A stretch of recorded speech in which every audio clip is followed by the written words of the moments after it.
Salam sejahtera untuk kita semua. Perkenalkan, nama saya Lydia Ima. Saya dari Fakultas Ekonomi Program Studi Manajemen Universitas Flores Indo.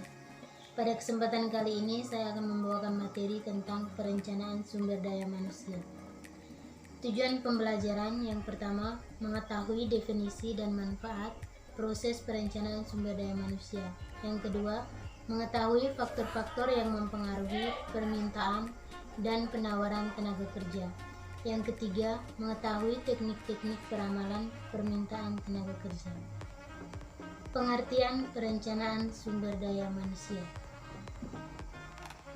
Perencanaan sumber daya manusia atau Human Resource Planning didefinisikan sebagai proses perkiraan atau peramalan forecasting akan kebutuhan sumber daya manusia di dalam sebuah organisasi dengan melihat ketersediaan sumber daya manusia baik di dalam organisasi internal maupun di luar organisasi eksternal. Adapun tujuan perencanaan sumber daya manusia. Tujuan sumber daya manusia penting dilakukan karena dengan proses perencanaan yang baik akan mendukung pencapaian rencana strategi organisasi. Aspek-aspek perencanaan sumber daya manusia. Aspek-aspek yang perlu diperhatikan dalam perencanaan sumber daya manusia yakni aspek kuantitas sumber daya manusia yang tepat, aspek kualitas sumber daya manusia yang tepat, aspek waktu dan posisi yang tepat, aspek perhatian terhadap tujuan individu maupun tujuan organisasi secara maksimal. Klasifikasi perencanaan sumber daya manusia berdasarkan ruang lingkup. Yang pertama, manpower planning merupakan perencanaan tenaga kerja secara menyeluruh pada aspek manajemen sumber daya manusia. Yang kedua, manpower programming merupakan perencanaan tenaga kerja yang bersifat detail dan merupakan implementasi dari manpower planning.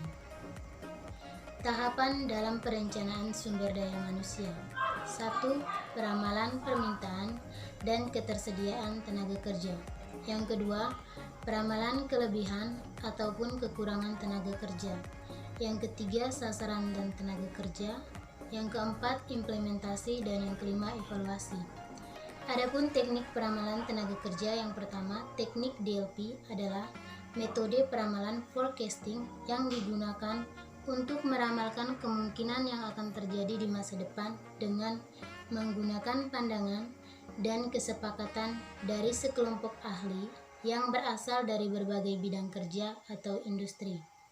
Yang kedua, rata-rata bergerak atau moving average merupakan sebuah pendekatan kuantitatif untuk meramalkan permintaan tenaga kerja yang didasarkan pada suatu indeks organisasi seperti penjualan.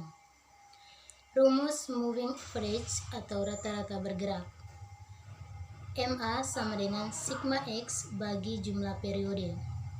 MA sama dengan moving average, sigma X sama dengan keseluruhan penjumlahan dari semua data periode waktu yang diperhitungkan. Jumlah periode sama dengan jumlah periode rata-rata bergerak atau dapat ditulis dengan MA sama dengan N1 tambah N2 tambah N3 tambah dan seterusnya bagi N. MA sama dengan moving average, N1 sama dengan data periode pertama, N2 data periode ketiga, N3 data periode ketiga dan seterusnya. N sama dengan jumlah periode rata-rata bergerak.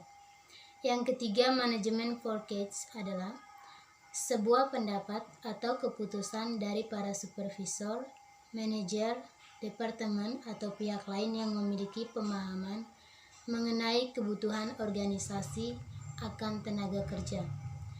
Berikut ini adalah faktor yang dapat menjadi pertimbangan dalam melakukan peramalan sumber daya manusia menurut Hanggraini 2012.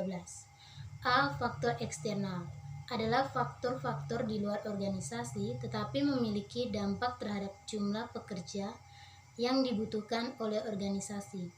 Faktor-faktor eksternal yang pertama, kondisi perekonomian, yang kedua, kondisi sosial politik, yang ketiga, teknologi, yang keempat, kompetisi. Faktor organisasi adalah faktor-faktor yang berasal dari internal organisasi, yaitu pensiun, pengunduran diri, pemberhentian kerja atau pemecatan, dan kematian. Penawaran tenaga kerja. Penawaran tenaga kerja berarti jumlah tenaga kerja yang ditawarkan kepada organisasi.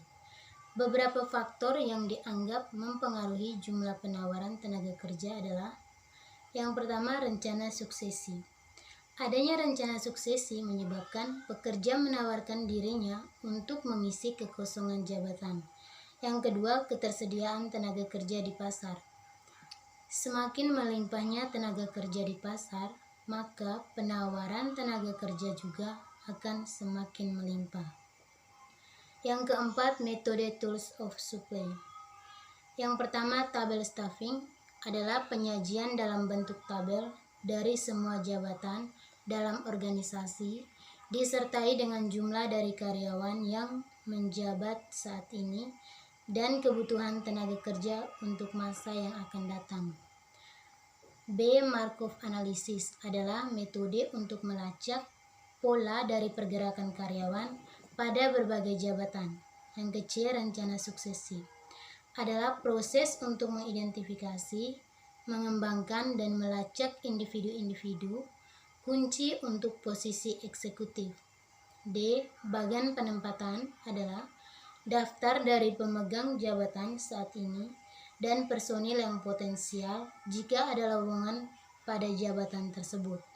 Yang terakhir, skills inventories adalah data dari pendidikan, pengalaman, minat, dan keterampilan yang dapat memberikan petunjuk kepada manajemen untuk secara cepat mengisi lowongan jabatan sesuai dengan latar belakang karyawan.